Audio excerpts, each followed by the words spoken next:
Yair Kulas, the head of the International Defense Cooperation Directorate within the Israeli ministry, revealed that his organization is actively promoting the sale of surplus weapons from the Israel Defense Forces. Kulas emphasized the significant financial potential of these sales, estimated to be in the hundreds of millions of shekels. He specifically mentioned the urgency faced by many European nations in replenishing their armaments after providing Ukraine with billions of dollars worth of military equipment, which aided in repelling Russia's invasion. He also confirmed that advanced negotiations are underway with two countries interested in purchasing the Markava tanks, with one of them located in Europe.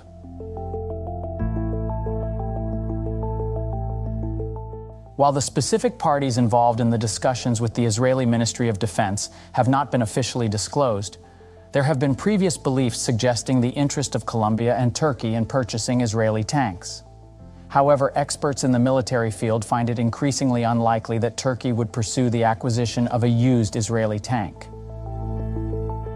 As previously reported by Eurasian Times, Turkey has been making significant progress in developing its domestically built Altay tank, which includes securing engines from South Korea. Moreover, Turkey is also exploring upgrades for its existing M60 tanks.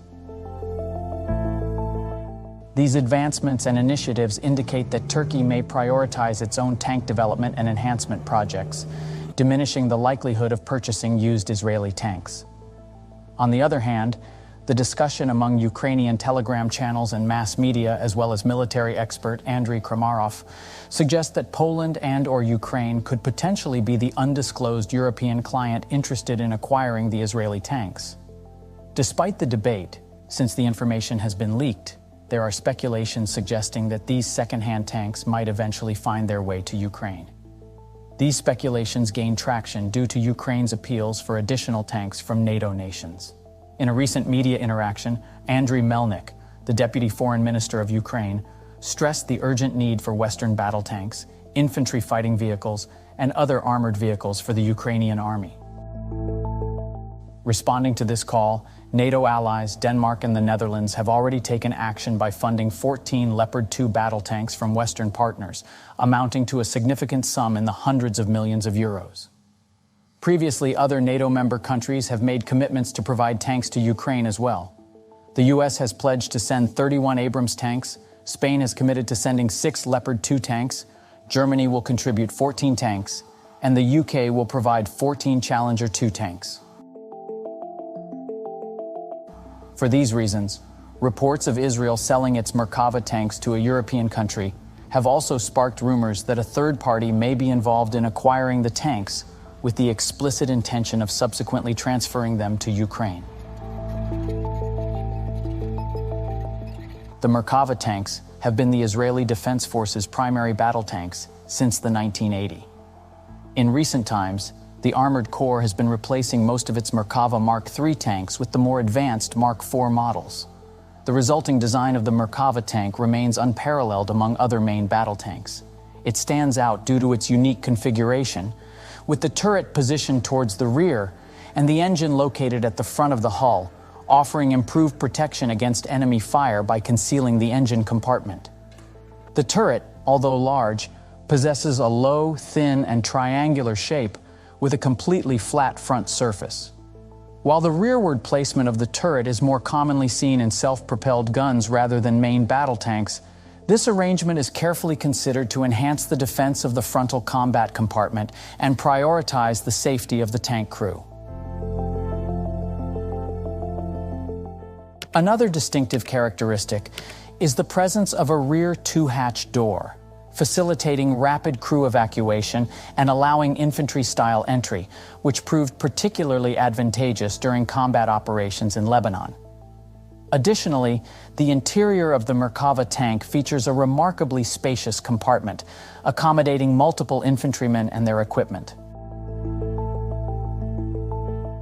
The design of the British Centurion tank significantly influenced the Markava's drivetrain, suspension, and tracks, incorporating valuable elements from this established platform.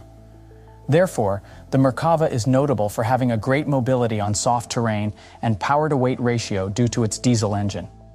The Markava tank's drivetrain consists of 6 road wheels, a front drive sprocket, a rear idler wheel, and 3 return rollers.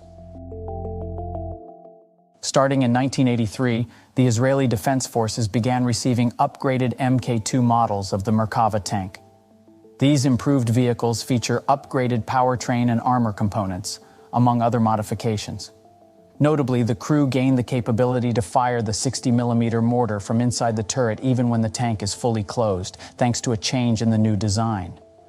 Additional enhancements were also made to Mk2 subvariants, including the installation of new thermal optics to improve the tank's effectiveness in night combat scenarios. The Mk2D version introduced composite armor with modular sections, allowing for easier replacement of damaged portions and further strengthening the tank's protective capabilities. In early 1990, the IDF introduced the Mk3 model, which marked a significant overall improvement in capabilities. This model featured a larger 120mm main cannon, making it the first to be equipped with such firepower. Additionally, the Mk3 received a more powerful engine, an upgraded drivetrain, and notable advancements in optics and fire control systems. As a result, the Mk3 variant weighed approximately 5 tons more than the original model, but also boasted increased speed, with a top road speed of around 37 miles per hour. Similar to the previous variant, several improved sub-variants of the Mk3 were also produced, incorporating upgraded sensors and other notable features. The latest iteration, the Mk4, builds upon the upgrades introduced in the Mk3 model. It showcases an enhanced 120mm gun and a redesigned hull that accommodates a more powerful engine. Moreover, the Mk4 offers improved capabilities in data sharing, battle management, and sensor systems.